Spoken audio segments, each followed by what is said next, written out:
go there. This one will go in here. And everything is good in the world. Let's go check on meat.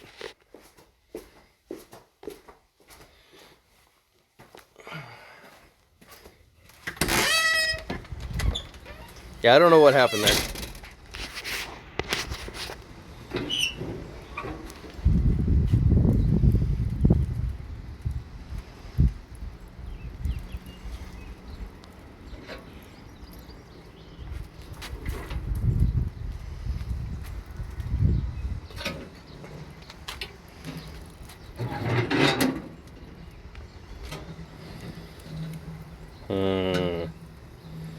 Lamb.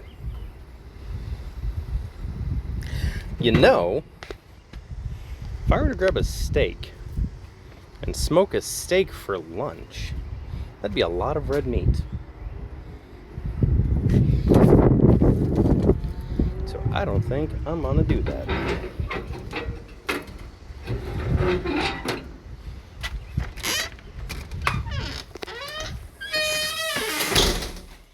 Alright, let's go get dice bags and some chairs. Not gonna touch my daughter's gaming chair.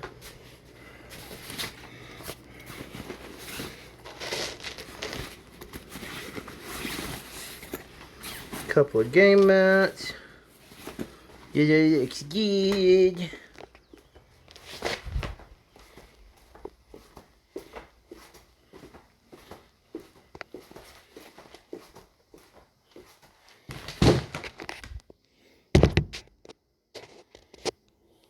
Hi, it's me again.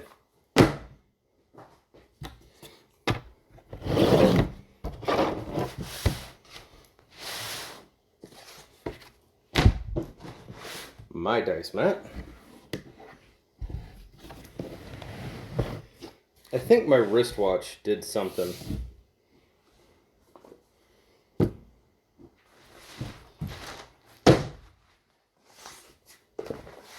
Do a second dice mat for whoever wants to sit there. Alright, so if we've got GM, player, player, player, player, player, player, that's 7. That would work. So we could do 2 people on each part of the table. And that should give everyone about enough space to do their stuff. So like if I get mine set up here, someone else sets up there, the GM, who needs as much space as possible, sets up on this. We have player, player, player, player. I just need 1, 2, 3 chairs. Right? Is that how that math works out? Pretty sure that's how that math works out. Almost positive that's how that math works out.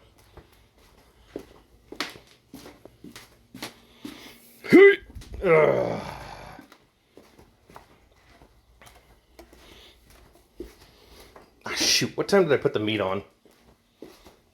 I think I put the meat on at 11, which means it should. At about 6 hours, should be done sometime around 5? Yeah. That's how math works.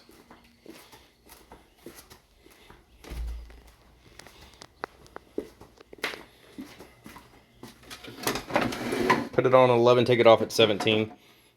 That's 6.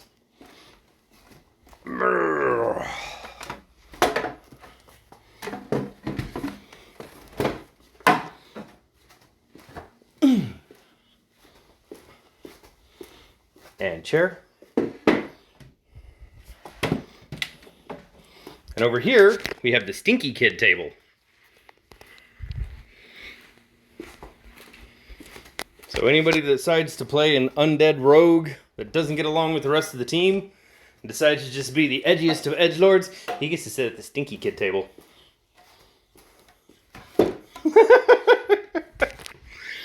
Oh. This chair is broken.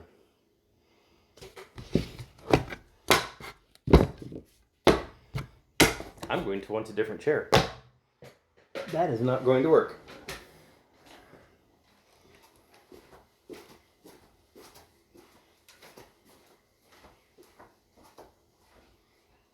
I can smell the smoke!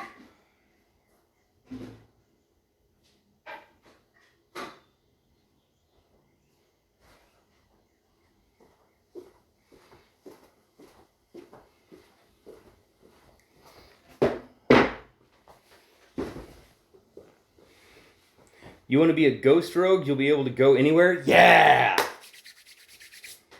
So that's actually a thing now. Well, you got to reach level 2, and then you can take Ghost Dedication, which is a dedication, obviously, feat for Pathfinder. But you can be a ghost PC, which I'm not gonna lie, I love the fact that I can now be undead PCs. That's awesome. Be a vampire rogue. You can't go into people's houses without their permission. So that's not actually the limitation on the vampires. The vampires can go into other dwelling places without having to ask permission, so they're not bound by the old rules. However,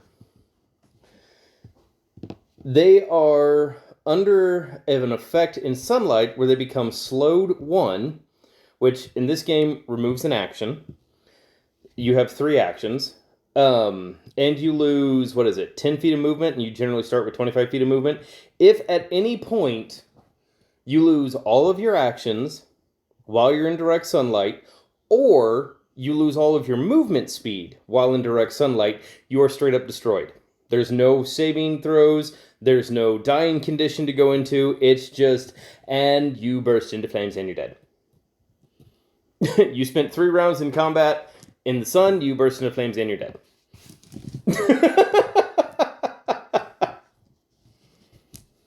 But you do have to be in direct sunlight. So, like, if you're adventuring in a cave, you're fine. If you're adventuring outside on a partly cloudy day, you might be, like, slowed half. But there is no slowed half, so it may, like, take twice as long to get up to it. I mean, oh, yeah, no, it works wonderfully in the night. So carry a giant sun hat or carry a big umbrella, right? And what do? My first action is to cast Mystical Darkness. 30-foot cloud of darkness. Oh my gosh. So I did build up a new... So right now I'm the Necromancer healer of our party. Our cleric rebuilt to be much more focused on healing because Pathfinder 2nd Ed goes back to like Dungeons and Dragons 1st or 2nd edition, where the lethality was basically the players versus the DM, and everything is cranked to maximum. The lethality in this game is absolutely unheard of. It is crazy to go from basically 3.5 or 5th edition Dungeons and Dragons. You know, when fighting a dragon, they can still see you. Yeah. Dragon, if it's the right kind of dragon, a lot of them come with true sight, which allows them to see invisible creatures and whatnot. Or see through mystical darkness, or, yeah. There we go. But I've got my Necromancer built up right now. For when my Necromancer dies, I've got 2 options built as a backup. I've got an Oracle Healer of the Undeath Domain, a Bones Oracle Healer of the Undeath Domain, which is a half-elf at the moment. And I'm thinking about having it take the medic dedication as well, so that it can do better healing and whatnot. But right now I've got it set up where she has a undead minion. She has a skeletal minion with her. But still does healing, still does all that other stuff. Positive healing. Has the ability when doing medicine checks to stitch flesh, which allows her to do treat wounds on undead.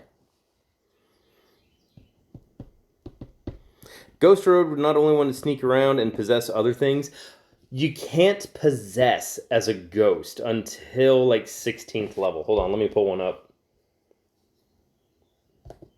And the other one I've got is a Skeleton Ranger, which I love the skeleton race in this game, the way they've got it set up. They don't breathe, they don't eat, they don't drink. So I don't have to worry about any trail rations or anything. It only takes 4 hours for me to count as rested, but during that time, in order to rest and restore my hit points, I have to take bones that I've taken during the day and like replace anything that's damaged to restore my hit points during that 4 hours of sleep. Which, I mean, is a really cool thing. I like that. That's really fun. It stays with the undead theme, and it stays working with all that stuff. It's cool. I like that. Gives it a little bit of flavor. Alright, skills. No, it's feats, not skills. Is it? Nah, it's skills. It's feats. It's feats. Alright, so feats. You need to jump to level 2.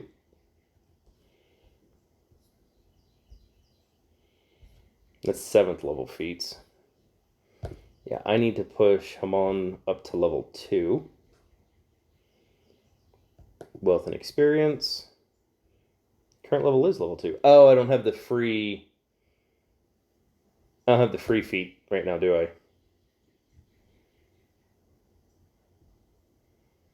Class feats. No. Free archetype feat. There it is. Hey, what's up, Cryptic? How you doing? And yes, I have fire. It's just outside and not inside right now. Alright, ghost dedication. There it is. So, as a ghost, all of your attacks now become magical and deal negative energy damage instead of normal typing. You get all of the basic undead benefits. You float, so you're constantly floating off the ground. You have dark vision, you have low light, but if you already have low light from your stuff, you get dark vision. You can transmute physical items to make them part of your incorporeal form, which requires spending 10 minutes with the item, in which you transform the items into part of your form. So it's that, but not like actual possession.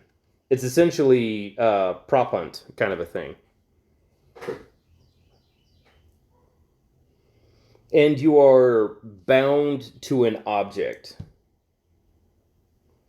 while you're working on trying to complete your unfinished business.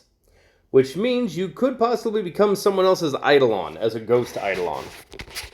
Like, you could become a summoner's pet, essentially, if you're not careful. Yes, but you're not possessing people, is the thing. You're just possessing an item. And I thought you were talking about, like, actual full-on possession.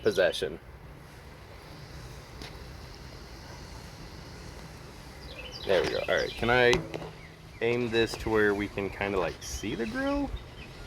Yeah, there's my meat at the moment. Alright, so let's go ahead and flip. I need gloves. I need grill gloves.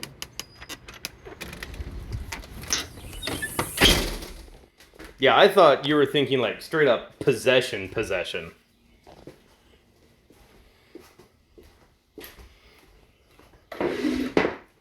But that like never becomes a ghost ability, and I can see why they wouldn't do that. Like really, I can see why they wouldn't give Ghost the ability to possess an NPC or possess another character. Like, regardless of how high the will save or whatever is, at some point, somebody's going to do it, at which point you now have control of someone else's character, and you could make them do all sorts of horrible things they would not want to do. So I can see why they wouldn't give that ability to people.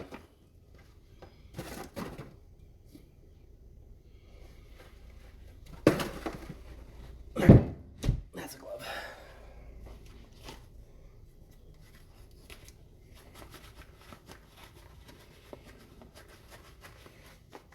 let's go flip meat.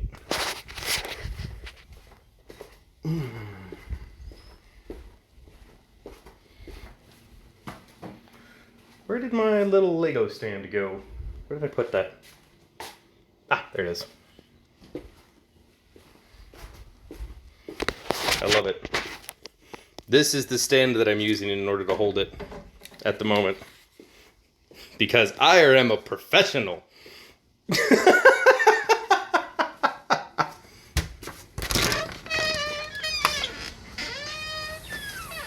So we set that there. We flip the camera. Hook that in. Voila. Legoland. Flip that way. It's currently at about 300 degrees in there. Got a nice little bit of fire in the firebox. Imagine possessing a dragon at level 1 since he doesn't see you as a threat at level 1. Yeah, no. I mean, there would have to be like a will save or a something in order to even attempt some shenaniganery like that. Like, oh yeah, I want to possess the BBEG over there. No. Let's do a smattering of apple and we'll throw in some extra hickory this time.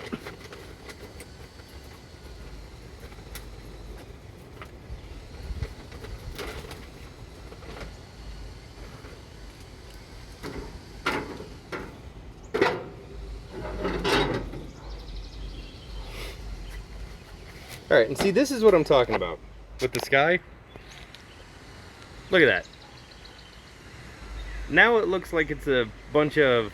Now it looks like it's getting ready to storm any second. It's all overcast, cloudy, and gray again. Just don't have a false hydra in your campaign. Good lord, no. Thankfully, Pathfinder does not have a table for a false hydra. It's not in any of the bestiary books. Thankfully. Which, I mean, that just makes me super duper duper duper happy. I don't have to deal with a false hydra.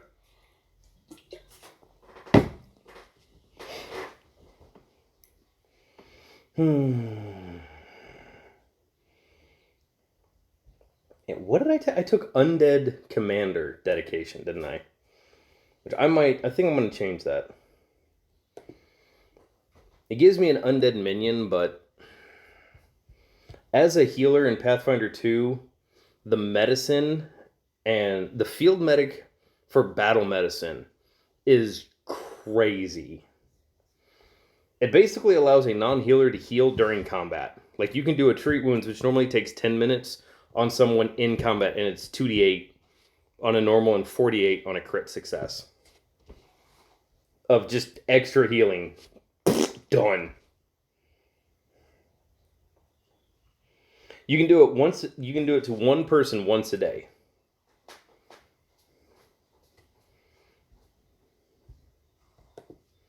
Which, I mean, it has saved us many a time in combat to reach over and just go, and battle meds, done.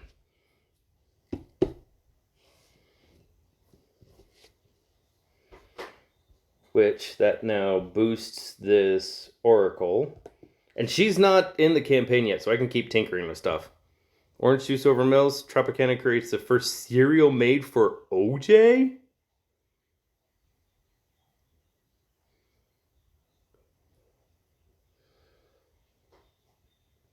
What?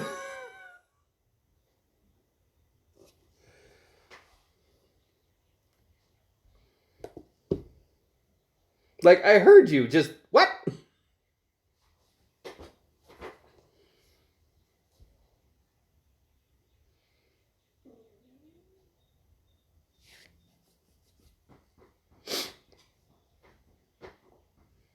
Alright, so that brings me up to an expert in medicine.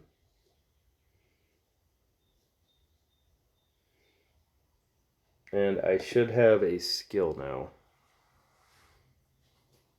Yeah, cereal intended for orange juice. Yeah, no. Just very much no. Gross.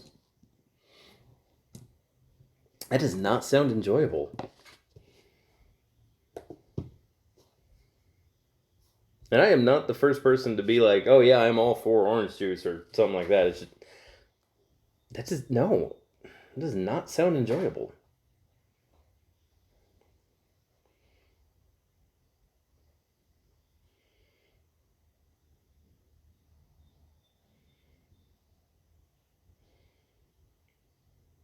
Alright, so here's a question. When building a medic, or building a healer, clearly the heal skill is helpful. Or the heal spell is helpful, which I've got that. But we use the medicine check almost as much. So, which of these skills sound like it would be a better option? You can do a treat wounds, and it takes an hour until you can treat wounds on someone else again out of combat. As the ward medic skill, you get the ability to do 2 people at once, but it still takes an hour before you can treat them again. Robust recovery gives you basically advantage, a +4, if you're doing a treat disease or poison with like nature crap around you. You get a little bit of extra pointage to try to do specifically those 2. Or continual recovery, which in my opinion seems like the best. You zealously monitor a patient's progress to administer treatment faster. When you do the treat wounds, they become immune for only 10 minutes instead of the full hour. And the way that it's worded in-game is those 10 minutes start, or the way it's worded with the treat medicine, those 10 minutes start from the moment you start treatment. So normally they're immune for an hour after that. That's not an hour after you finish, so it's actually like an hour and 10 minutes. It is 10 minutes when you start. So you can go treat wounds, treat wounds, treat wounds. No downtime. And just continually heal people. Which roll 2d8 or essentially just do 2d8 healing in 30 minutes 3 times as opposed to doing it 3 times in an hour. Yeah. Yeah, go with that. That's the one that sounds the best. So I'm going to get rid of Stitch Flesh, which allows me to do treat wounds on undead.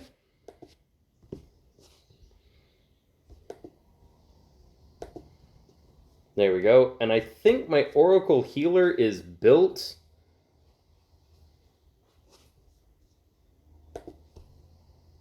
until we need it. I think it's built for when we need it now. Yeah. And I mean, don't get me wrong. Robust recovery is great if you deal with a lot of poisons or stuff. We haven't dealt with any poisons or diseases or anything like that.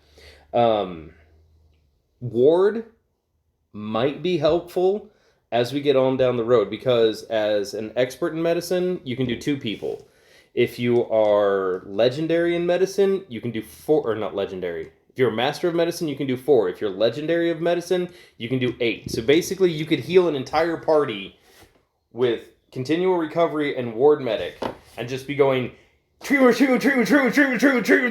got everybody! I'm amazing! And with the ward medic, you can also do that with your battle medicine, allowing you to heal 2 people at once in combat, but they're immune until the rest of the day. There are some ways around that with feats that other players can take.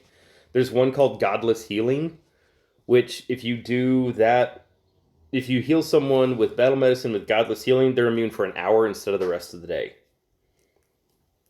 So, I mean, there are ways around some of the downsides, and that's kind of how Pathfinder 2nd Ed is shaping out, that we're finding, is it's really about tactics.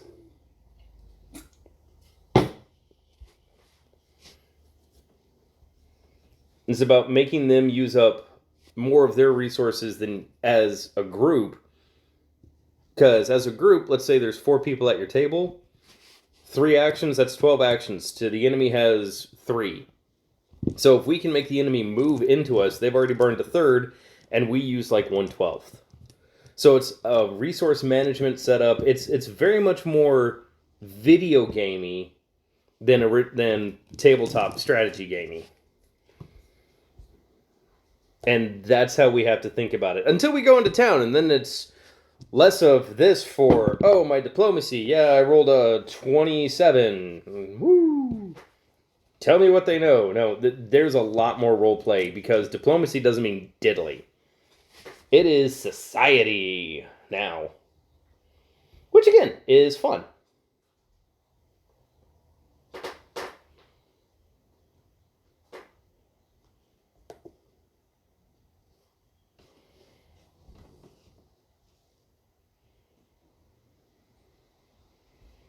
Alright, and we've got the medic dedication allowing me to battle wound somebody else.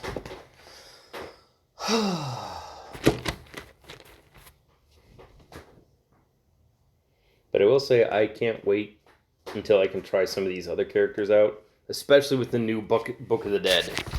Book of the Dead allows you to do some really fun, crazy stuff.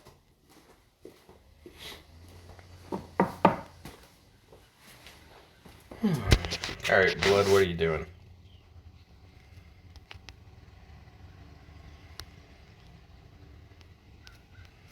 Blood is good. My blood is happy with me. Ooh, that is hot.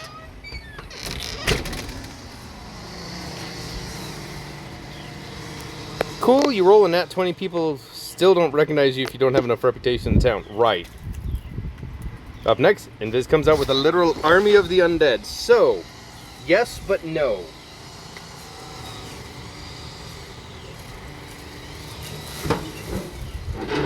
Everything's looking good there. Don't need to do anything here. So, yes, but no. Like, so the create undead isn't a spell anymore. It is now a ritual spell.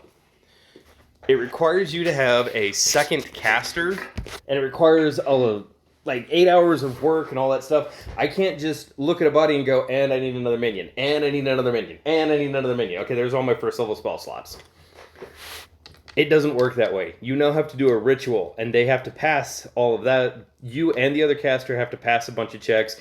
You and the other caster then have to, like, figure out where it is on the table of what you created. If you created a skeleton at this level, if you created a zombie at this level, and then each different type, so ghost, zombie, skeleton, mummy, all of those undead have their own ritual to them. So you have to, like, find the different ritual spells for creating undead.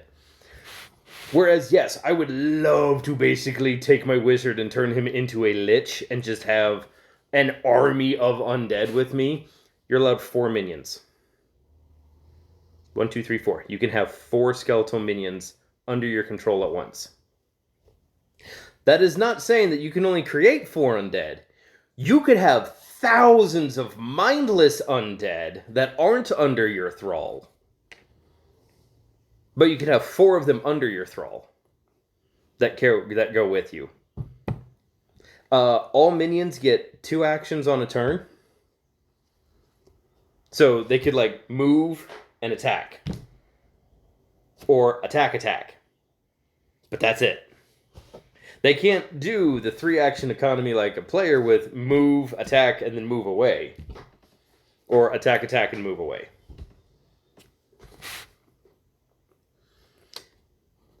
But, I mean, it's fun. It's fun. It's an enjoyable system. I've been enjoying playing it and learning it.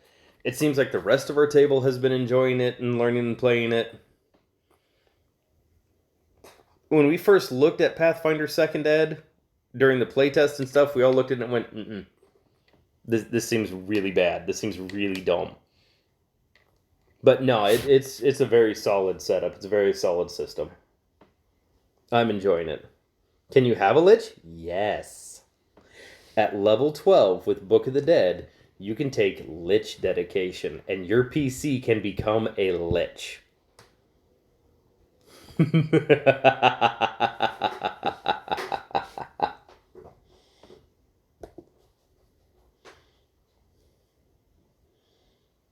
So just like ghoul, ghost, zombie, vampire, mummy are all different kinds of dedications or race subclasses that you can pick, you can do a lich subclass for your race at level 12.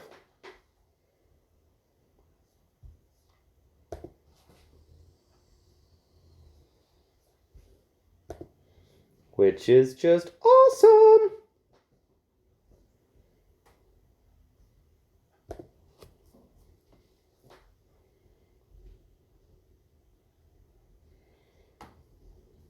Let me jump down there to 6th level dedications. Is it 8th level dedications? No.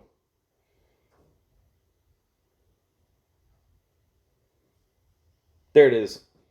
12th level dedication, Lichdom. After years of careful planning and studying, you completed a soul cage to house your soul. So it's one of those things of you study for a really long time, and then you basically create your phylactery.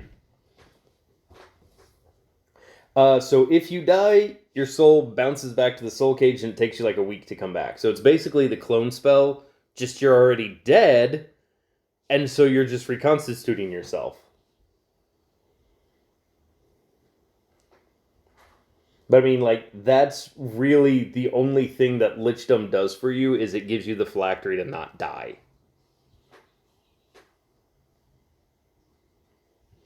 Now, there are other Lich archetype feats that you then take after that in order to do things extra and better. But if you're already working your way down, you've already got stuff that do things. I mean, it's a basic Lich. Kel'Thuzad had the same thing. That's the reason he keeps popping up in World of Warcraft. Oh, look, we killed Kel'Thuzad. No, you didn't. You guys didn't bust his genie bottle.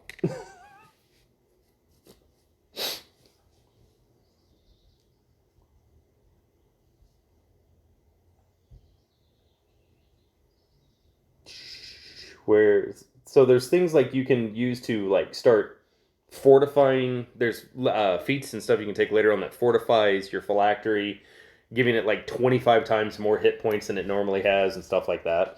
I don't know why, but they really like that number. We did in Shadowlands. We finally busted up Kel'Thuzad in Shadowlands.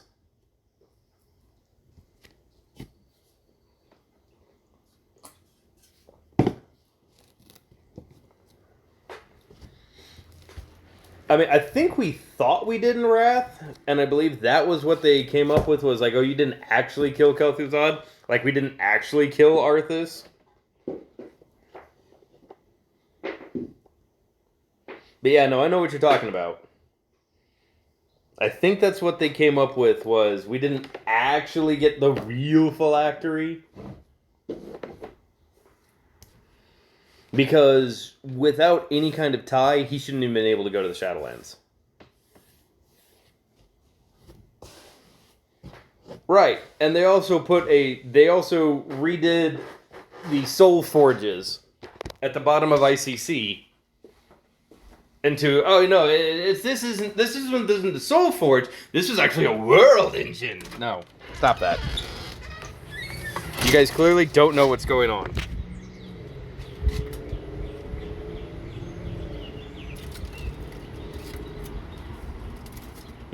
Clearly, you guys didn't even read your own story notes in game.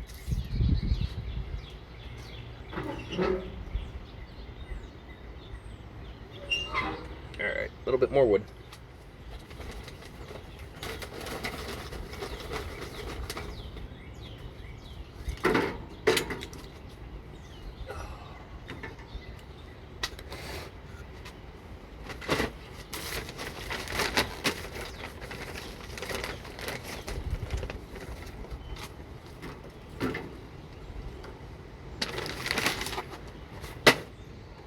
We need a red shirt again? I can go change into a red shirt.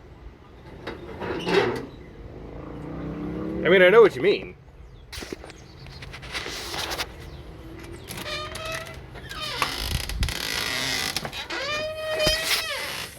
Star Trek red shirts. First unnamed crewmen to die. I know exactly what you mean. I'm gonna open up some windows in this house, cycle out some air.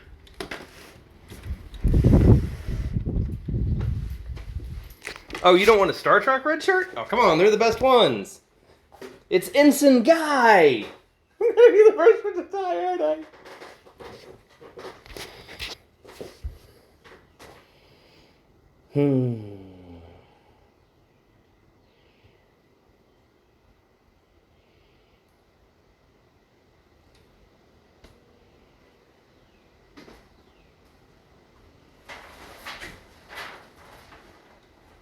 Oh goodness. All the stuff is blowing around the house. The guy that would correct a blizzard on their story. Oh! Oh! You're talking about the guy that got mad at them at like BlizzCons and stuff. Yes! Yes! You know what? I'm gonna go grab my dice tower. Get them set up. Oh yeah. That is a good idea. Open up the windows next to the smoker. Now my house smells like smoke. It smells like apple hickory smoke. It's delicious. What did I come in here looking for? Dice towers.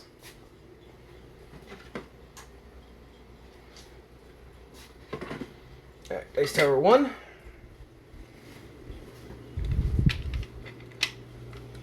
And dice tower Eldos. I should probably grab my miniatures as well.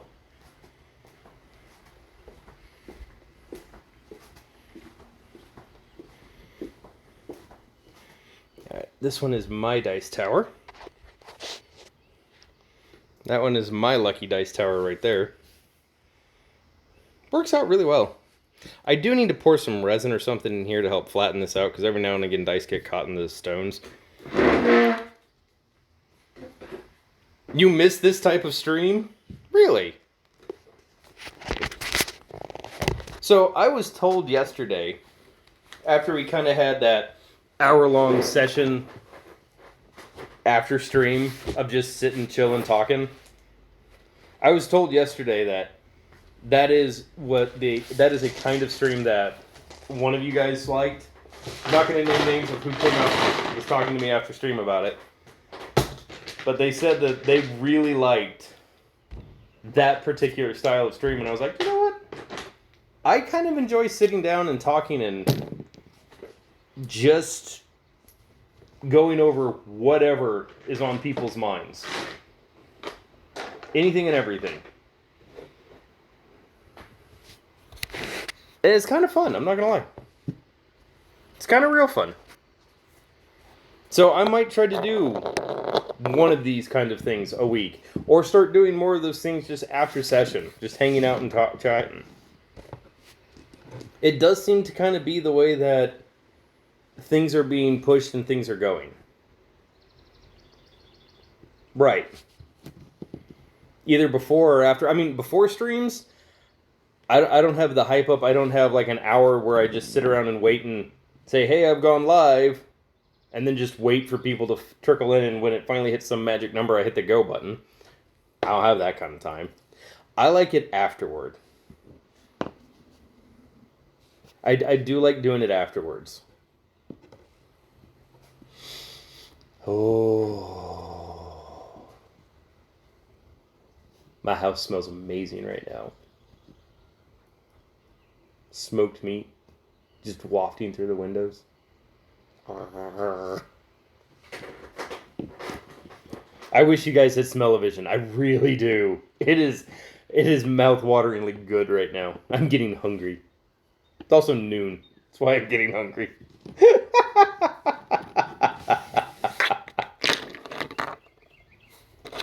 Alright, that's a 4. That's an 8. That's a 6. Those 2 are 10s. That's a 12, and that's a 20. Okay, that is a full set of bronze dice that I printed. There we go. It's a full set of fractal bronze dice. I mean, the numbers are really solid on them, too. Like, you can definitely read those. Boom. Is a 5. So we roll the 20. That's a 3. That's a 13. Cool.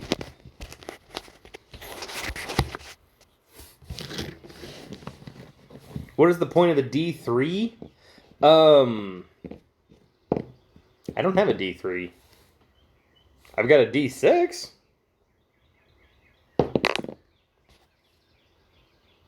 I have D4s.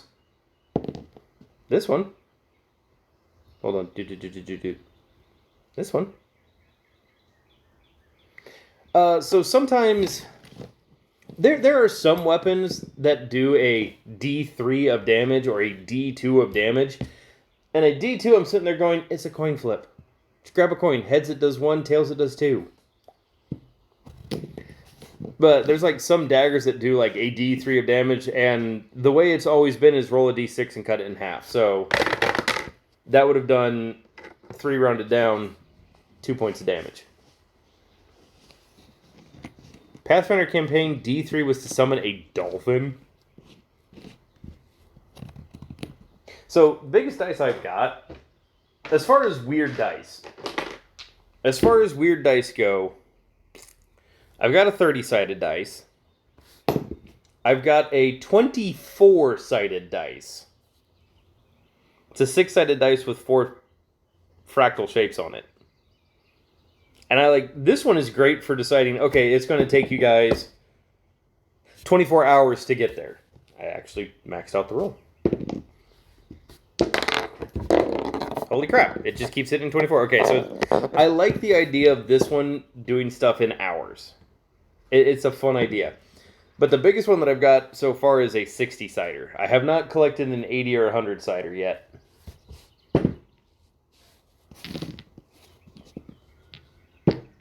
Rigged. Right? I mean, other than that, I've got the basic 4 through 20 sides. Like, all of that over there. There's my dice. There's my lovely little dice bag my sister got me. It was a makeup bag. But it works out really well as a dice bag. Oh! I think I'm going to stick with the metal dice. Either the bronze or the actual metals. That's a lot of dice. That's not a lot of dice. I have given out 2 or 3 sets of dice as well to some people over the years.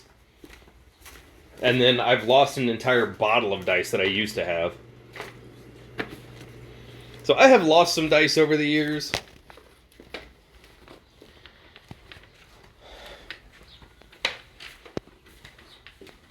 Yeah, no. I've had loads of dice. Oh. In fact, inside my lovely little chest of minifigs and stuff, I've got my old GM dice. It's what I used to use for GMing.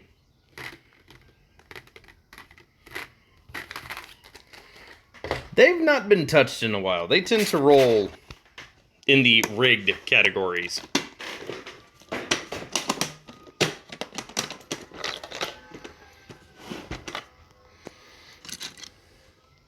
.3D printed doors with working hinges. I did start trying to print some like 3D maps and stuff. Never got it. My printer died. 3D chests. Miniatures. These are the miniatures we're using right now for our group. I've been tasked with holding on to all of them because I've got, well, all of that filled with miniatures. Either miniatures or tokens. And this one was one of my more fun ones. The compass. The hot end broke. So I got some filament that would cause really bad clogs and stuff. And eventually it just started clogging so bad and overfilling so bad from this one set of filament. I trashed the filament, but the damage had been done. The clogs got so bad that it clogged up and overheated the hot end, causing it to overwork, and my hot end burned out, so I can no longer get filament hot enough to melt. to extrude properly.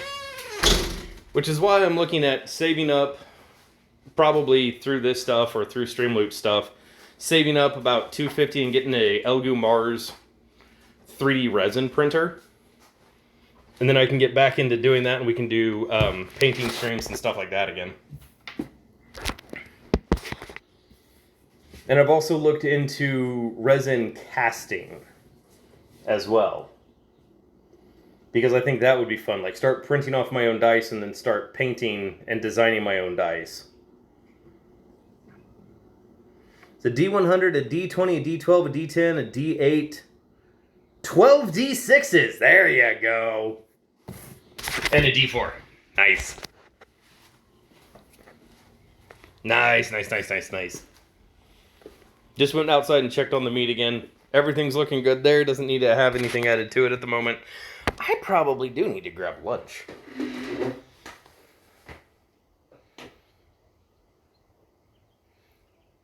Dragon Quest coins.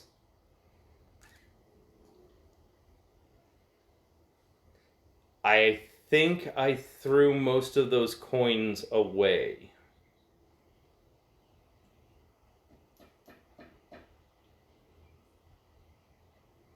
No.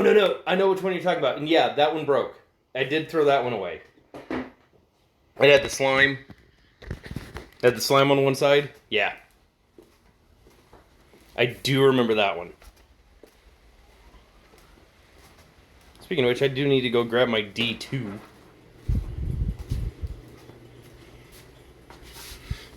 Oh. Yeah.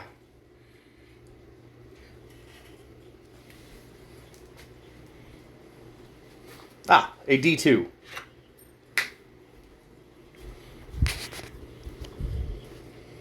Heads were okay. Tails were all dead. Yep, we're all dead. So, the last wizard I played, my characters end up having some kind of quirk that generally ticks off everybody at our table. Which, I mean, I'm playing to have fun. Of course I'm going to make my characters with a quirk that are kind of stupid. The wizard I had was so bored and so fed up with life. A 3-sided coin heads tails side. The wizard I had made up was so fed up with life and everything. He was just so done with everything. So done with everyone. So done with the adventuring stuff. Did not care. Every decision was a coin flip. Every decision was a coin flip. It's hilarious. It led me to soloing a dragon one-on-one. Ended up talking with the dragon. We made a deal, and I blew up a mountain. Using a bag of fireballs.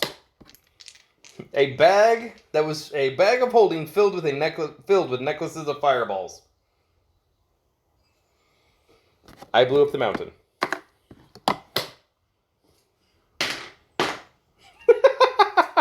Dragon was fine. I died. But I'd classed the clone spell before that. So my character who was obsessed with immortality found a way to be immortal. Alright. Here you go. Here's a fun one for you.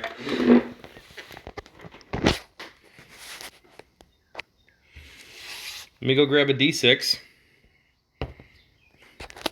That's your average D6. These are my mini dice.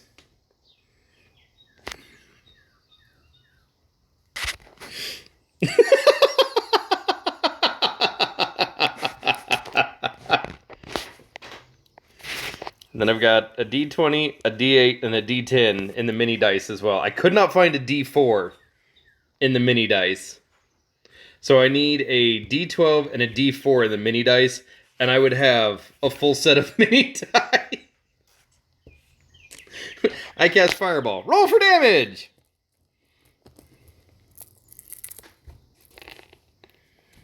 That's my damage. Oh! That's a lot of numbers. That's a lot of 6s. It's like 1-1 in there. That's better than I normally do with a fireball.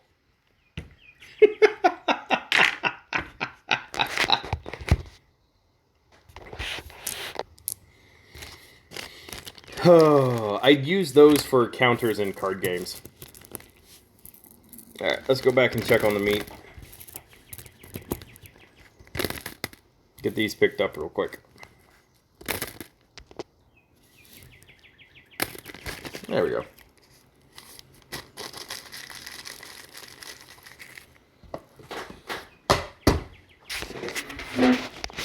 Oh, yeah.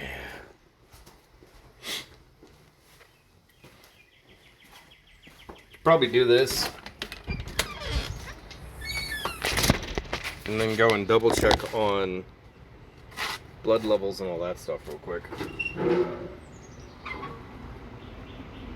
That's all looking good.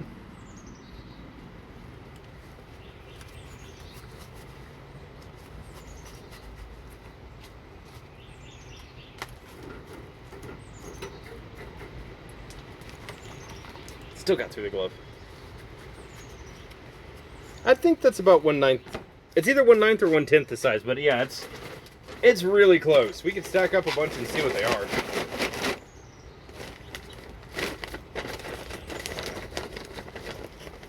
I might go split some oak real quick, just to do a little bit of filler wood in there.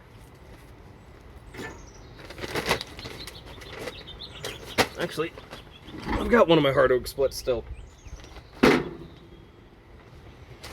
So we'll funk that on there. And that'll just add a little bit of more smoke flavor. And how is the meat doing?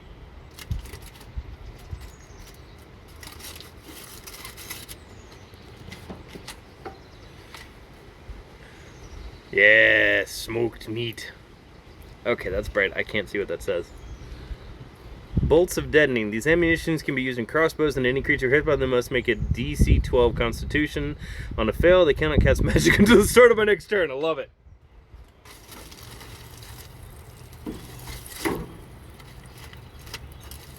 Ooh.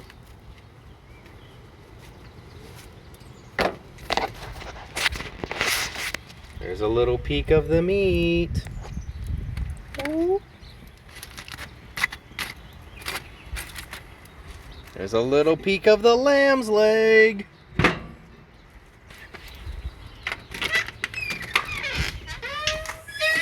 If you listen real closely, you can't hear it baa anymore either. I'm so mean.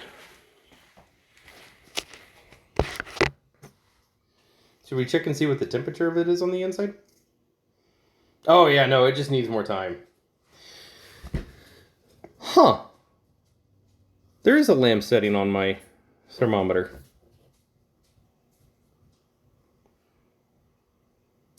It's just there under beef done well. Or just over beef done well. Interesting. And according to it, it's saying what? About 170? 190 on the internal temperature? 190 seems like it is really overcooked.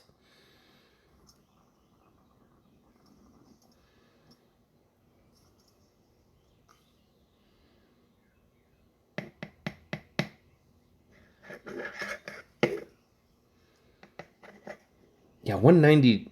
A 190 internal temp seems like it is really overcooked. But then again, I'm the guy that likes my meat still alive. I'm the one that gets accused of, when we go out places, of being a vampire, because I look at them and say, yes, I'd like my steak blue rare, and if that's too hard for you, I want it rare.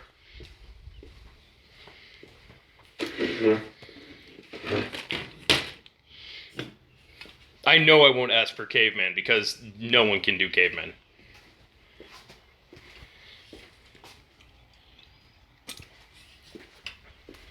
Alright. I mean, we'll just go with what the thermometer says. We'll go with what the meat thom says.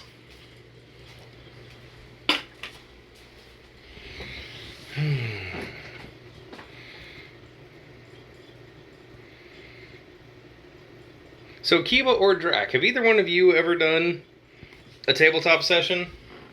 Be it Dungeons and Dragons, Pathfinder, Call of Cthulhu. Trying to think of some of the other ones that are out there. Have you guys ever done any kind of tabletop session? Warhammer? With as much lore as there is in the Warhammer universe, I don't know if I'd ever want to do a Warhammer session. Just because, from what I've heard, the people that do Warhammer games are just, they're nuts. It's like, you have to use these characters. This is established lore.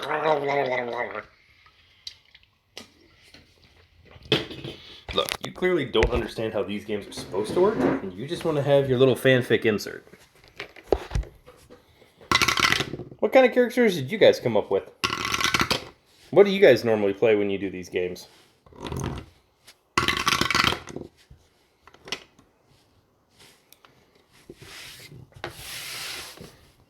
Because for the longest time, I did melee characters, and then I went into druids. And here recently with this group, I seem to be locked into the spellcaster group. Oh, 40k has weird lore. Yeah. I think I started reading some of it, because I was like, Space Marines are cool, the Necrons are cool. Trying to remember what the rat people are called. But like, they have a lot of really fun, really cool races. They have a lot of deep lore and history, and that kind of stuff is fun to me when I'm not trying to play a game. And even then, there are times when, if the game itself is built around the lore and stuff, that kind of stuff is fun. But yeah, no, Warhammer has some deep, screwed up, weird lore.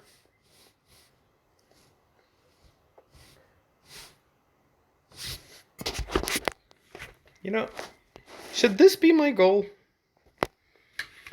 As a necromancer, should this be my goal? To have this as my army, have a couple of my very specific death knights, have a whole bunch of just general undead, maybe one big freaking monstrosity, shambling horror to go with me. Should that be my goal as a necromancer? Skaven or Warhammer, Necrons or 40k. Okay. Skaven, that's what it was. The weird rat people. I think I'm standing on my head. I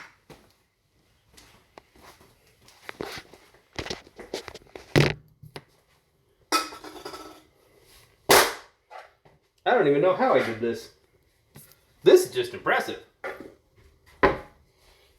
So I flip the camera, and then flip the camera again. My right side up. Hey! You was a tiefling barbarian. Nice. It was homebrewed because you cannot walk on holy ground. They removed the ancestry of imp in the blood, and the origin was born before it was tainted by an imp. Okay.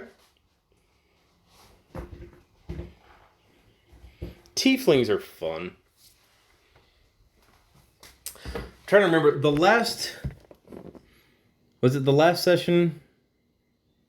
No. The last one we did before the big break, before the COVID break that we had for our group, we had 2 Asimars and 4 Tieflings, and then me as a human. And I'm sitting here going, why all the Tieflings? Why did so many of you roll? And it's because Tieflings are broken in Pathfinder. They can take so many different feats, or they can take so many different things and stuff, so they could basically become almost the human fighter type with all this different feats and stuff that they could take. Which I will say is one of the reasons why I'm happy we're not doing Pathfinder and we're moving to Pathfinder 2. Because Pathfinder 1, basically, there was just a way to break everything. Anything and everything. A halfling rogue. Ooh. Those are always fun.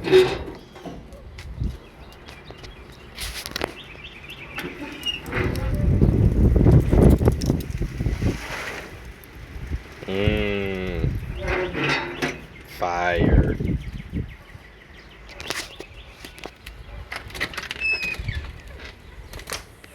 I should make up lunch. I should make up my lunch real quick. Yeah, no, it's back out to being super sunny again. Clouds have all broken up. Doesn't look like it's going to even try to rain now.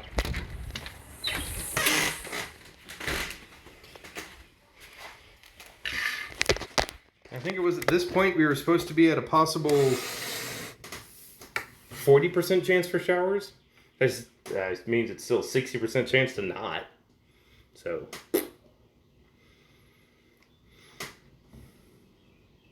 You're totally trying to scam anyone and everyone and trying to empty... Oh, so you're doing the classic rogue things. Got it. Being the classic backstabby rogue. Stealing from the party. Stealing from the people. Stealing from the bartenders. Stealing from the tavern owners. Being the first one into the treasure room and trying to take whatever the good pieces for yourself. Cherry pick the best ones and hide it.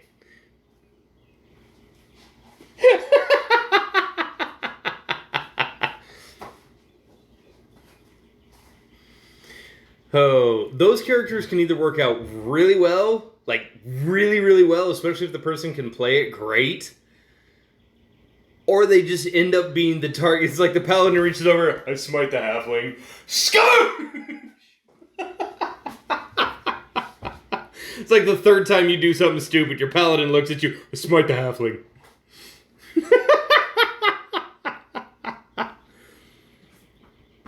That's awesome! I love that kind of crap. I love when people take their characters like, yes, my character is a jerk. Yes, my character is a shyster. Yes, my character is going to make everybody's life difficult. But not just my PC friends. I'm going to make the NPC's life hard too. I'm not just a jerk to the people at the table. I'm a jerk to everybody. That's when you know you're doing your character right.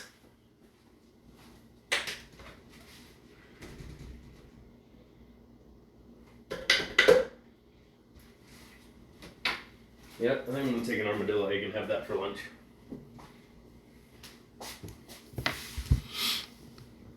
A Swarmkeeper Rangers whose swarm isn't actually any animals, it's the blood. That sounds more like a technomancer.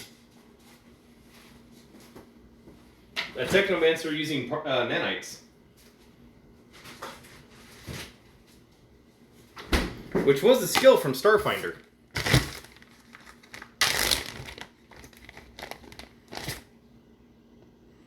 Bacon wrapped ball of goodness. That is a small one. I'm going to take one of those. Grab me some salad.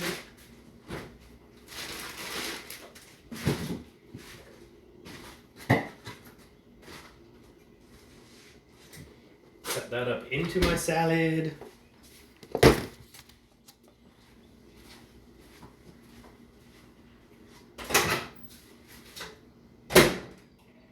Take me my shot.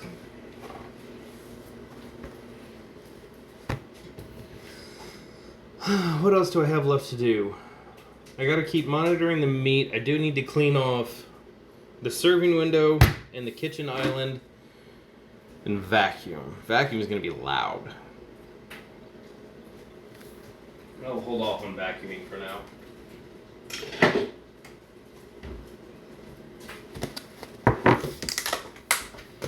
While the captain of the guard was out of town, you might have emptied the town. Alright, I gotta ask.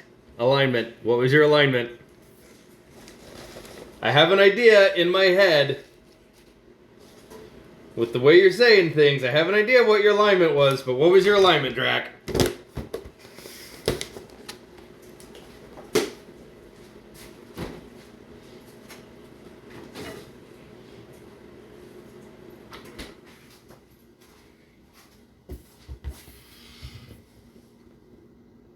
Bound the skin of a long-legged dragon who's been revived since it wants their skin back. Uh-oh. That's not good. That's really not good.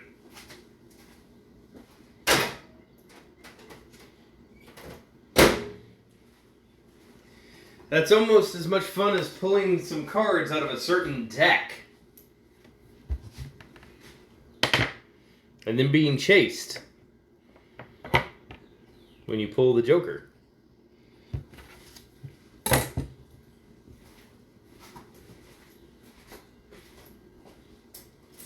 A vestige of death now follows you everywhere.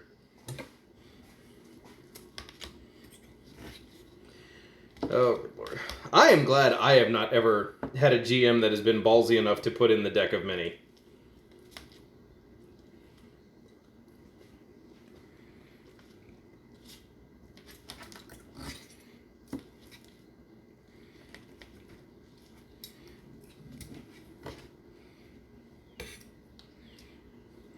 Have you guys ever played a game with the deck of many? I mean, it's usually when the GM is just like giving up all hope, is what my experience has been. From stories that I've read, the GM is just like giving up all hope on even having a campaign anymore. And so they're just like, hey, look, you guys find a deck of cards. You all are compelled to pull from it. How many cards are you taking out? No?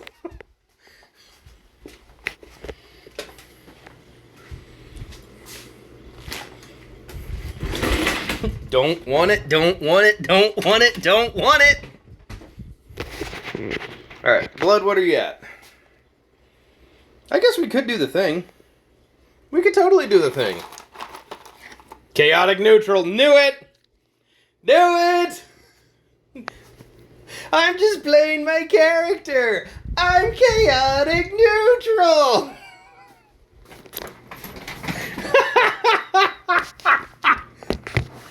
Knew it!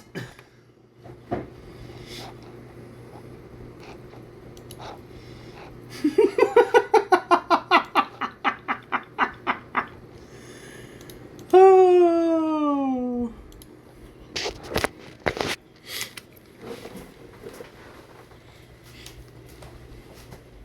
Alright, so yeah, we'll do the lunchtime thing. I'm not going to put up the screen because obviously I don't have access to the screens or anything on here. Oh, a reborn Stormkeeper Ranger who controls a swarm of spiders that live in hollowed out... Ooh, I like that one. I like that one. That one's awesome. That is a fantastic idea. Because as a ranger, you could take those bones, tie them with your arrows. I like that idea.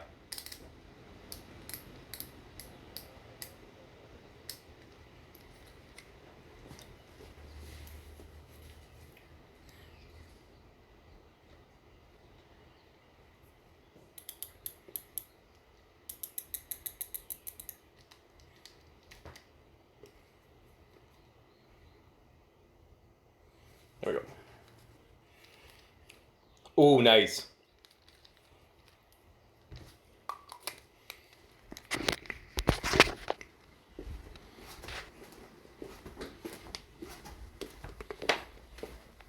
Darkedive's going 80, Kiva's going 140. We started off the stream with me beeping and eating blueberries. Very much possible either one of those numbers.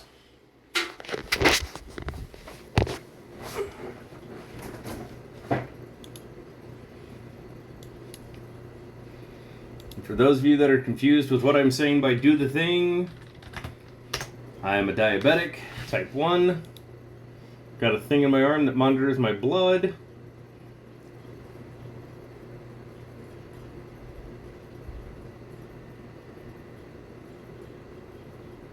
Interesting. I remember them talking about something about doing this. I thought it was only for the weekend. If you're wanting to buy packs right now, the code is random code, and it gives you, I think it's like a 50% discount on Streamloots. Like, I still get the full amount, but it just discounts it for you guys.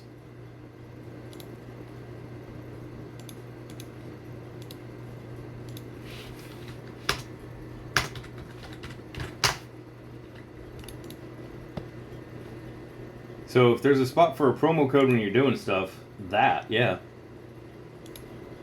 Channel. I will dump this in chat real quick. There you go. Where does this bring me? The code is Time Flies. I'm sorry. It's got 5 hours left on it. Wow. Cool.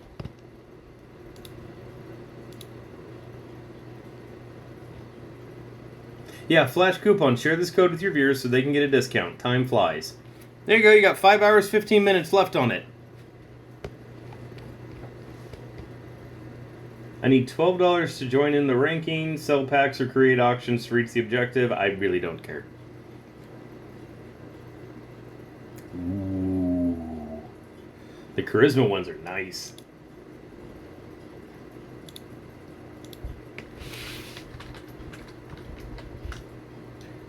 There you are, Draconite. Out of... Ouch. That's the troll pack you get. Nice. There you go. Now, I can't see any cards with the way that this is set up right now. I don't have access to anything on Streamloots, which is a minor problem. Oh, that smoke smells so good. All right, I'm going to take this. So, like, that's my station for tonight. I think I spilled over a little bit. You bought a pack? Oh, thanks, Kiba. It should pop up on here.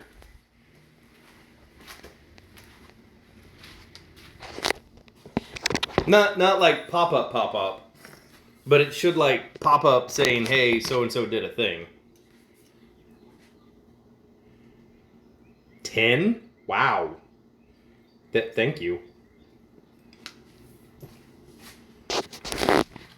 Did it give you the discount when you use the Time Flies code?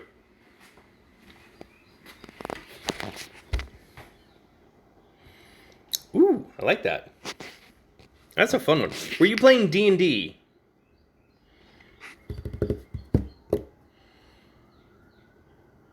Okay. Oh, sweet. How much was the discount on it?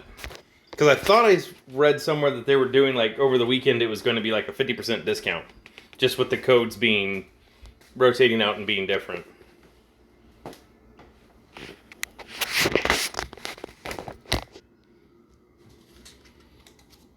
And they keep doing these things over the weekends, and I'm like, that's great. I'm not around on the weekends. It's awesome. Thanks. Can't take part in any of this.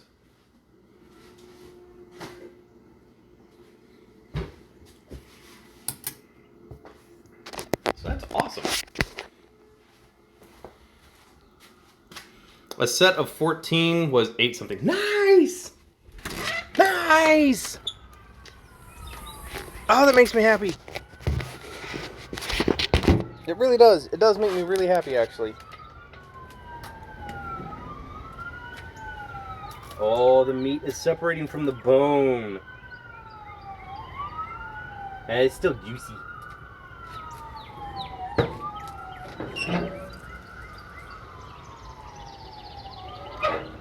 It's still juicy, too.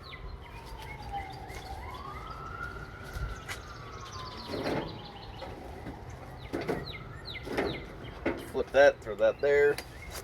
Throw in a little bit more applewood.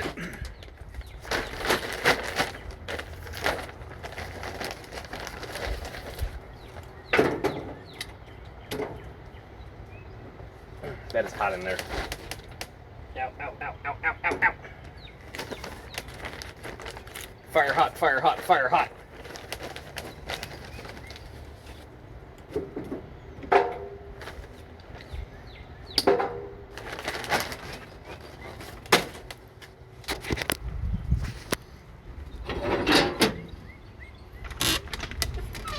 Is a discount of 5? Nice.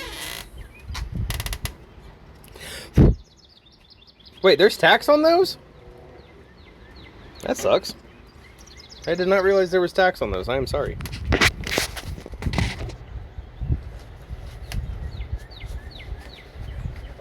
Let's rotate this bad boy.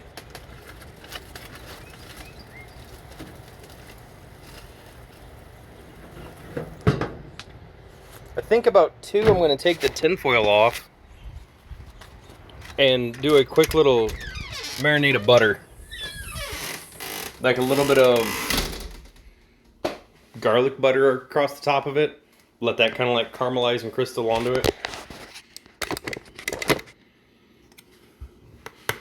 You're being slow as you were a kleptomaniac. I mean, you're a rogue.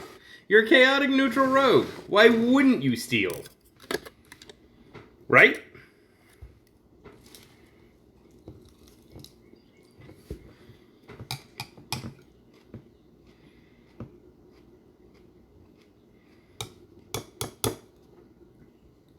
Aw, thanks, buddy.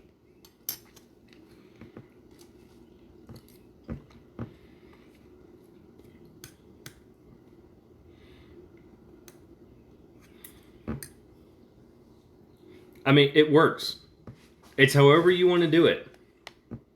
And they do have that subscription thing through Streamloots now, which I stand by what I say. If anybody does the subscription through Streamloots, I'm going to do like 3 packs for the month. I'm going to do 3 packs with every sub when it renews on that. So it's like $5. It's the same as a Twitch sub. I just get a better split, especially now since Twitch is being donkus about what they're going to do on their money splits. But Streamloots, any subs we get through Streamloots, that's 3 packs right there every time that sub renews. I like that idea. It's like $5 and you get several packs for it.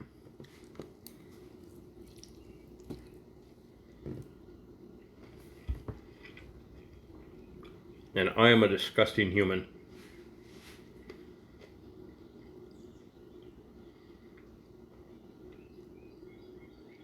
I might be able to stream to YouTube at the same time. If every time that I have tried to use YouTube, it like lags out or lags behind or just it messes up. Every time that I've tried to stream to YouTube.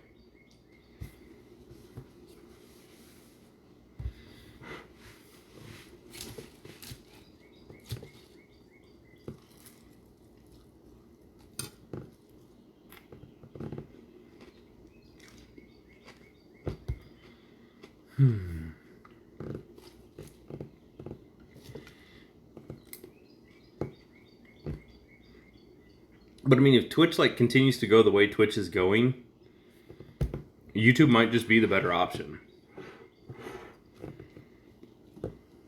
So there is that as a thought as well.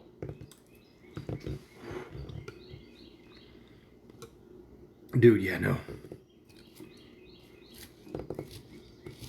Yeah, right. Gluten allergy would just be terrible on top of everything else.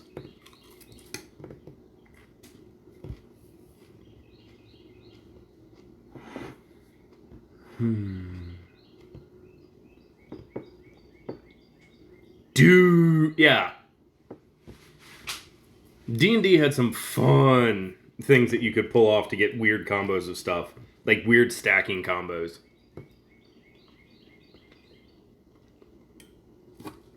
And it may have been the skill sleight of hand gave you a set, and then your dexterity added on top of it, giving you an extra boost. That's probably what that was of how you got your 12.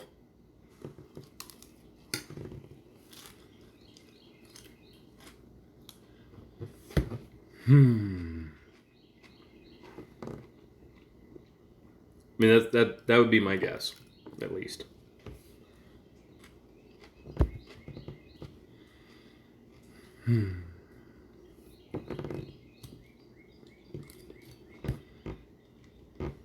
Let's take the meat thermometer and jam it in the lamb here after I finish this and see what it do. See where we're at as far as temperature goes. I can get a gauge of about how long we're going to be there.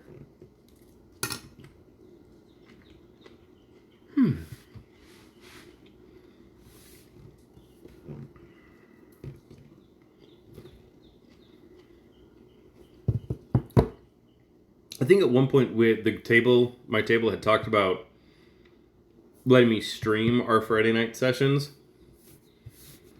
Just where we used to play, the internet was so spotty, we couldn't do it reliably.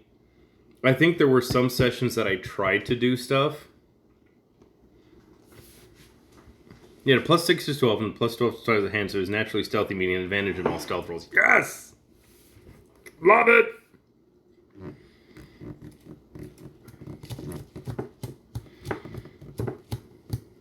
But by the same token, I believe, like, if I'm ignoring one set, I feel like I'm failing at something.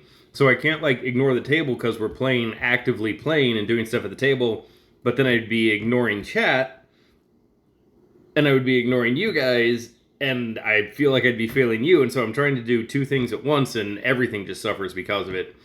Which is why I decided not doing that anymore.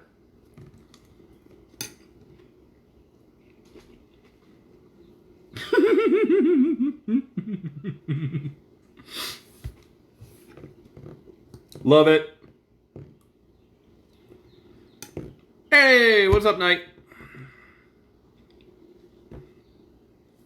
How you doing, man?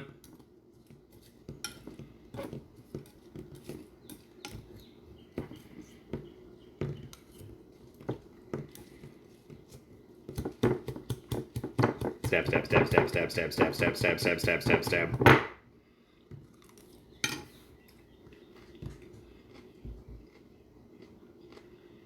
Okay.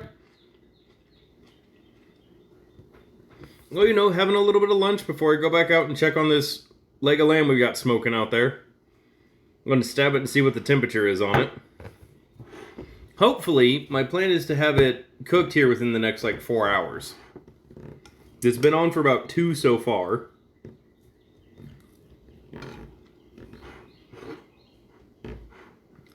But otherwise, yeah, doing alright. Those things had true sight, you would like to know that was not there. So stealth changes completely how it works. From what 2nd edition and the D&D sessions to Pathfinder 2nd Ed.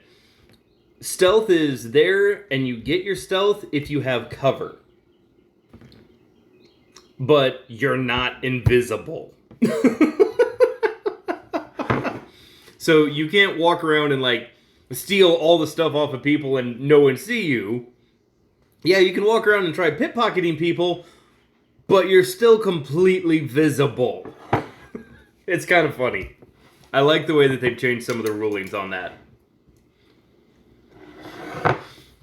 So, as far as that leg of lamb goes, I told the other guys this, I'll let you know. We did rosemary, thyme, garlic, and crushed up mint julep fresh from the mint garden out there. And let that kind of marinade, dry rub on it all day Thursday. Threw it in this morning. We're doing a hickory and apple smoke on it. And I'm hoping it comes out good. I've never done lamb before, so I'm hoping my first experiment with it goes well.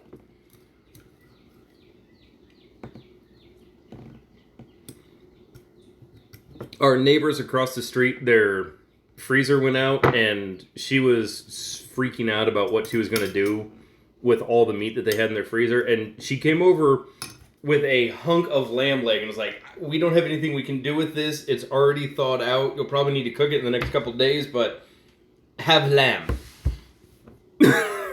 And we're like, I can store it for you? Do you want it back? But yeah, I'm sitting at my computer doing something, and my wife comes in and goes, we have a lamb leg in the refrigerator. What?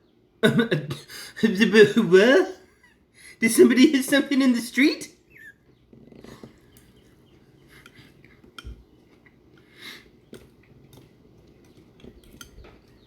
Talk about not being prepared for something.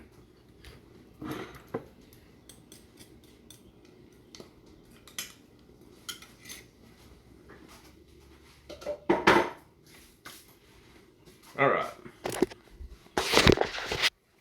Let's go stab this thing and see what we got.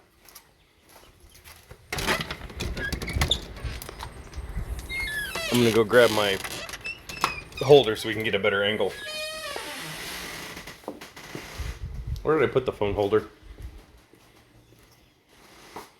There are dice towers and stuff.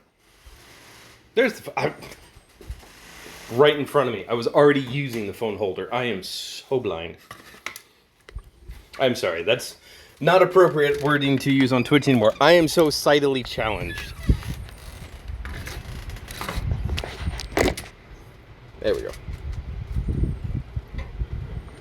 Ooh.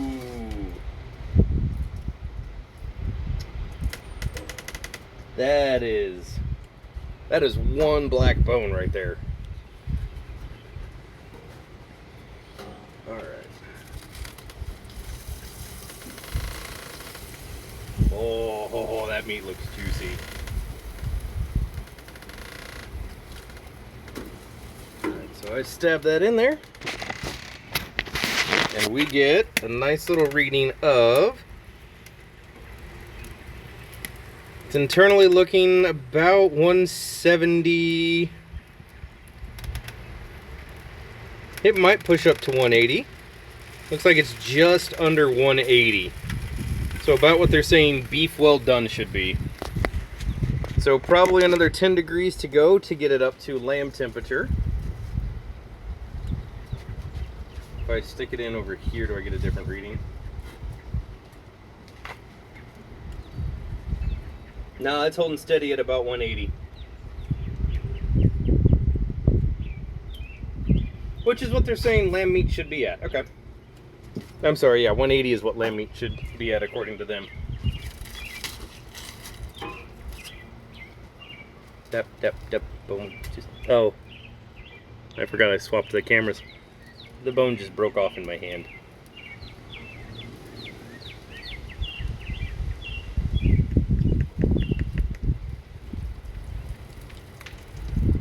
Yep, that's a bone. I will leave this here for the dog, because he might enjoy that. That's a turkey.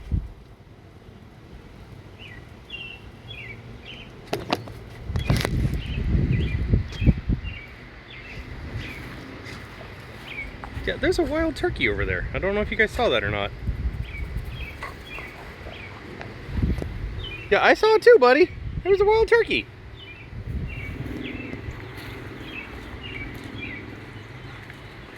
Mom! Get the shotgun! We got turkey!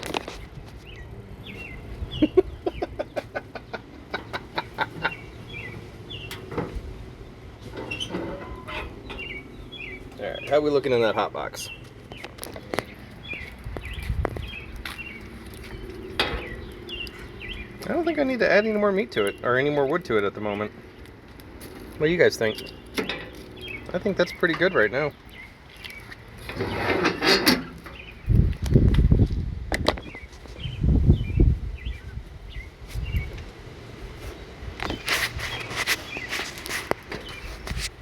I know, there was a turkey back there.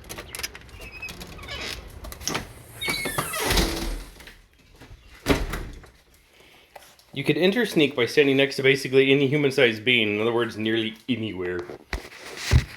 Yeah. The second you leave cover, you're visible with the way Pathfinder 2 sneak works. They made it, as much as you can, more realistic for the settings. Like I said, as much as you can when you're dealing with dragons and kobolds and goblins and because it's Paizo, goblin is a playable class race.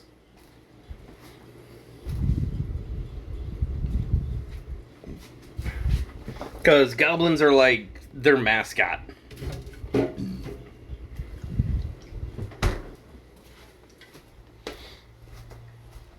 Because they brought goblins out in Pathfinder 1st Edition with the module Weeby Goblins, which is just, and it's set around an entire PC party of goblins, which is absolutely hilarious.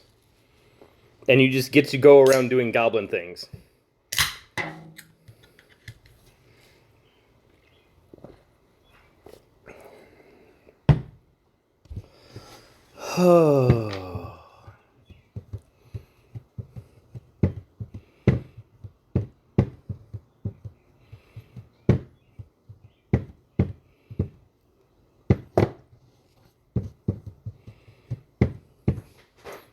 So what do I want to do to the asparagus we'll be making up? I'm thinking garlic and butter. So basically the same marinade I'll be putting over the lamb. Is that going to be too much garlic on the lamb?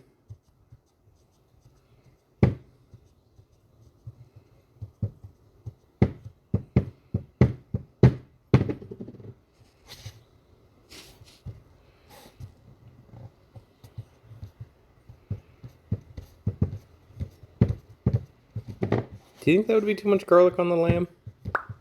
If I did garlic and butter over it, I may just do butter on it.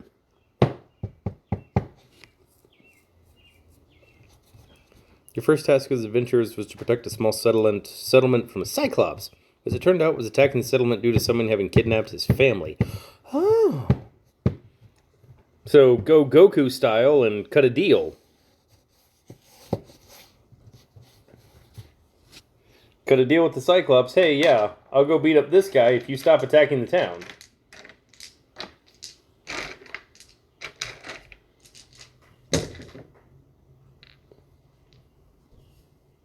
I'm missing my neon green D6 and my neon green D4. There's 2 dice I'm missing out of that set. My vampire set, I still think I've got everything on. 8, 6, 6, 20, and 4. So 4, 6, 8, 10. I'm missing my 12. I'm missing a lot of D12s.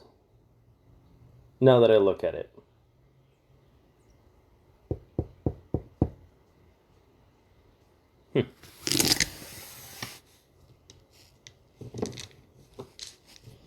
Now that I look over my stuff, I'm missing a lot of my D12s.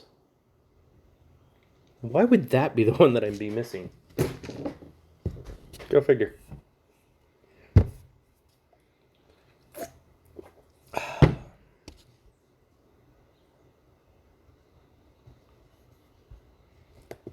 No.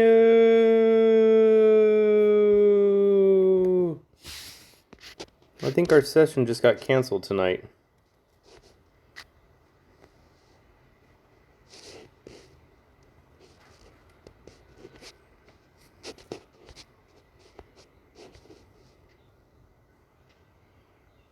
I can't poke that button to see who sent that, but I think our session just got canceled. Our GM just canceled because his foot aggravation. He did something to his foot and ankle a couple weeks back, and he's saying that, I think he's the one who's saying that he re-aggravated it. Yeah, that's the name. Okay. So yeah, I think our session just got canceled for tonight. No! It's kind of hard to do things without a GM. It's kind of hard to do things without a GM. Oh, now I just clean everything up. Now I clean everything up, put it all away, and next week we meet back at his place. Because normally we do sessions out at our GM's house. We were going to do it here this week because it's month end and my wife was not going to be home and I don't have a way to have any kind of child watchers. And so we were going to meet here so that we could have our full party of people. Time to move a 50-pound table. Yeah, that 50-pound table is just gonna wait a minute. I'm not moving it right now. That 55-pound table is just gonna have to wait a minute.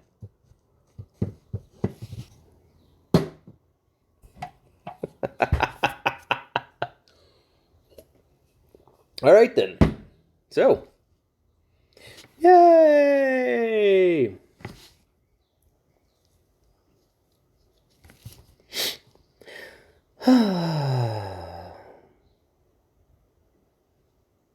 Well then. Yeah, it gets to 60.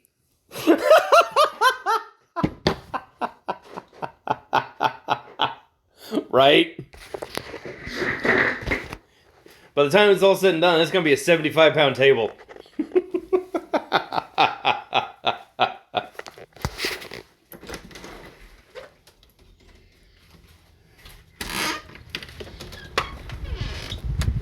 I mean, it doesn't change my dinner plans. This lovely hunk of meat here is still going to be my dinner plans. So it does not change that in the slightest.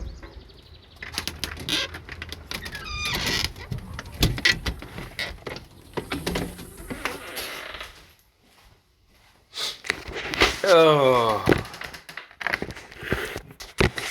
No, it's an 80-pound table. It just keeps getting heavier. It just keeps getting heavier. Oh. We managed to find some eldritch creature, you think it was, since we never got further than the house. Aw. Well, right now in our campaign, we are working our way through an abandoned fishery. We got to clear it out. What happened last week? Last week, we made our way through all of the outhouse buildings, so all the storage, all of the outside storage buildings. We haven't gone into the main building yet. In the first building, Monk opens up the door and gets nailed by essentially 3 ectoplasmic Slimer creatures. 3 ectoplasmic Slimer oozes that all just like glorb up inside of him. And then start just assaulting us from there. So that was the first encounter into the first building. And we're pretty banged up after that. Second encounter, we work our way down the front of the fishing area, or the front of the thing out by the bay. There's a boat out there. We go over to some fishing nets and a whole bunch of giant centipedes come out. So, me being a spellcaster, I step back out to range to where I can nail a few of them with a line spell, blast out my line, and gators come flying up out of the water. Going after me, because I'm all the way out by myself, and one of our fighter goblins. What was it? 2 of us go into the dying condition on that one? Okay, battery's at 5%. That's got to be the end of things, but I'll finish the story. 2 of us get knocked into the dying condition, the 2 of us that got bit. After that, the fighter goblin that got nailed by a gator ends up falling through part of the building, like walking around on the boards and stuff, falls through it and finds a +1 dagger, our first magic item of this session. And we then send my familiar in, which I'm sharing senses with, in order to scout out, because we're really beat up and low on resources at this point, because you blow through them at lower levels. So we send my familiar in to scout out one of the buildings, and 3 giant rats come out and basically end my familiar. Just, oh, nom, nom, nom. Great! That's dead. Save the familiar. Everything's good there. Then we set up shop for night. I mean, that was our last session. That's where we're at. We've like cleared out all the outbuildings, and now we just need to go through the main building. But yeah, no, Pathfinder 2nd Ed is more along the lines as far as like challenge rating and danger levels and all that stuff of like the original Dungeons & Dragons or Dungeons & Dragons 2nd Ed, AD&D. Which, those games, I think I said it before, are more along the lines of, like, you versus the players versus the GM kind of a thing. It was still the GM telling a cooperative story and us going through the world that the GM has set up, but creatures are more along the lines of, we're going to slap you and we're going to slap you hard. Anyway, my phone just gave me the, hey, I'm about to die thing. So that's going to be where I end up calling stream for today. Now I got to go deconstruct my house and stuff. So, guys, it's been blast. It's been fun having you. We talked a lot about tabletop gaming and Did some stuff with meat and things outside. Have a great rest of your day. I will catch you guys after the weekend. Have a fantastic weekend. Bye. I'm gonna set that there and see what it's at. And then I'm gonna go move this 95-pound table.